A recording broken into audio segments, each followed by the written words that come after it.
Bonsoir à tous. Alors, dans les sondages qui ont été faits concernant les sciences occultes en général, on a constaté un regain d'intérêt pour ces choses depuis assez longtemps, euh, jusqu'au succès d'Harry Potter, on ne s'en était pas vraiment rendu compte.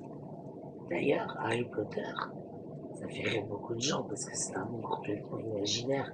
On aurait des pouvoirs fantastiques, on pourrait traverser.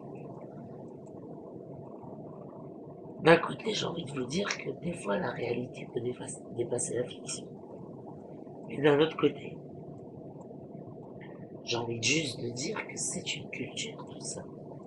Des mots comme moldu, crackpot, sandbourg, etc., etc. sont des mots qui sont restés dans le jargon des personnes qui sont euh, sorcières ou mages, comme les personnes qui sont vraiment des moldus, quoi. Donc c'est resté dans les mœurs, ces appellations. Elles ont leur traduction dans d'autres langues, et ce sont de nouveaux mots, carrément, pour faire la différence. Alors bon, inutile de vous dire qu'il y a un conflit occulte. Là, il y a un conflit occulte entre le bien et le mal, en quelque sorte, bien qu'il soit difficile de discerner qui était le moins mal intentionné que l'autre. Il y a un conflit.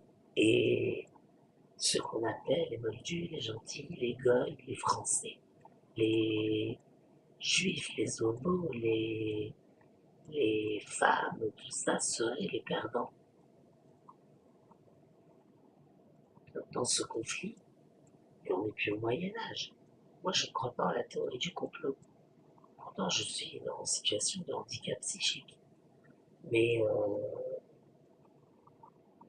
avoir une spiritualité ne relève pas non plus de la maladie psychique. Parce que je connais des tas de gens qui ont les mêmes croyances spirituelles que moi, qui n'ont aucun handicap psychique. Et je connais des tas de gens qui croient en la théorie du complot, qui n'ont aucun handicap psychique non plus. Et moi, je suis en situation de handicap et j'y crois pas au complot. Pour moi, il y a toujours eu des guerres, c'est toujours la même chose. Qu'on se batte pour une histoire qui remonte à avant Mathusalem, ou qu'on se batte pour une histoire qui remonte à il y a 5 secondes, ça va pas changer ma vie. Moi, ce qui m'importe, c'est de survivre. C'est pourquoi j'utilise mon esprit. J'essaie de m'aider pour que le ciel m'aide et passer à côté du châtiment. Mais il y a un regard à côté, sur, sur ces choses depuis quelques années déjà qui s'appelle le New Age. Le New Age, c'est un retour aux croyances ancestrales. Non pas parce qu'on en sait moins qu'avant, non, parce qu'on en sait plus qu'avant. On a découvert des techniques des Amérindiens à la place des recettes dégoûtantes des sorcières qui vivent en Europe. On a remplacé par des herbes. On a redécouvert le livre des morts du monde celtique grâce à Pythagore. On découvre Pythagore, ça fait découvrir quelque chose sur le celtisme. Donc la recherche a avancé. Et donc, aujourd'hui, on peut dire que nous sommes dans une époque nouvelle et que le New Age, c'est une réalité de société.